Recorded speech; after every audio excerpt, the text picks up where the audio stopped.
Bonjour, donc j'espère tout d'abord que vous allez bien.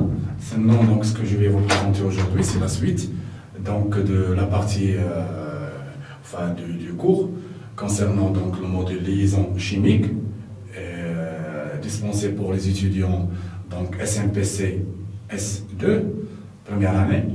Donc ici, donc, là où on s'est arrêté, donc, après avoir traité la théorie de Lewis, les règles de Gillespie, et donc le modèle H2+, par la théorie des orbitales moléculaires, la molécule H2, toujours par la théorie des orbitales moléculaires. On va continuer donc à traiter donc, cette théorie. Donc on s'est arrêté normalement donc, aux définitions importantes, concernant bien sûr les règles de remplissage, l'ordre de liaison, l'énergie de dissociation, etc. D'accord? Donc je reviens un petit peu, donc je commence par la définition, enfin les règles de remplissage. Les règles de remplissage, c'est comme les règles de remplissage que vous avez étudiées donc, pour remplir les orbitales atomiques, donc en atomistique, en S1. Donc on commence par donc, le principe de stabilité, c'est-à-dire que les électrons commencent par occuper les orbitales moléculaires de plus basse énergie.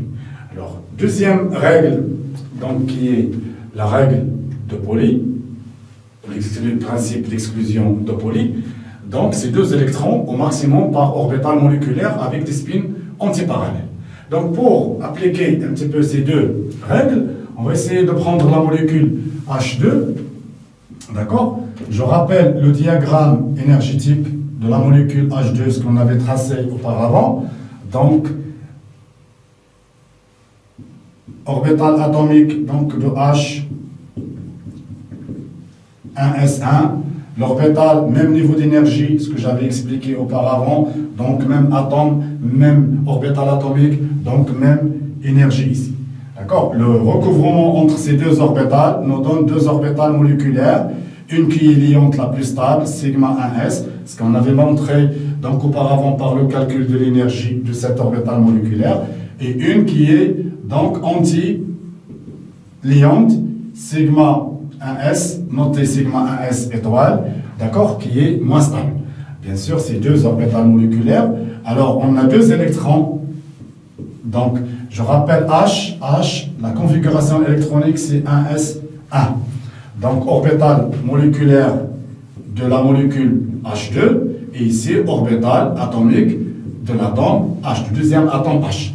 Alors, les électrons commencent par occuper les orbitales moléculaires les plus stables. Alors, je commence par occuper l'orbitale moléculaire la plus stable, c'est sigma 1s. Deux électrons au maximum par orbitale moléculaire avec des spins antiparallèles. D'accord? Donc, un donc, prendra plus 1,5 et l'autre moins 1,5. Donc, ça, c'est la règle de Pauli, ou bien l'exclusion, le principe d'exclusion de Pauli. Donc, ça, c'est l'application, les règles de remplissage. Alors, troisième règle, la règle de Hund. La règle de Hund, qu'est-ce qu'elle dit, la règle de Hund? Les électrons occupent le maximum d'orbitales moléculaires de même énergie. Ici, on n'a pas d'orbitales moléculaires de même énergie, mais on va voir ça. Donc, pour les molécules diatomiques, par exemple, de la deuxième période et la troisième période, donc, on peut voir donc, des orbitales moléculaires qui ont le même niveau d'énergie et on peut remplir donc, ces orbitales équitablement. Donc, comme ce qu'on avait vu donc, pour l'atome, comme on avait par exemple P3, donc on essaie de mettre un électron sur Px, Py et Pz. D'accord? Je reviendrai donc à cette règle quand on va traiter par la suite.